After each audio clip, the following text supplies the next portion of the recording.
You ask Tiger to calculate. This deals with the order of operations.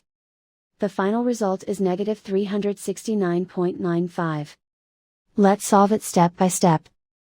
Calculate the expression inside the parentheses. Perform any multiplication or division, from left to right. 1.33 times 105 equals 139.65. 4.9 times 104 equals 509.6. Calculate any addition or subtraction, from left to right.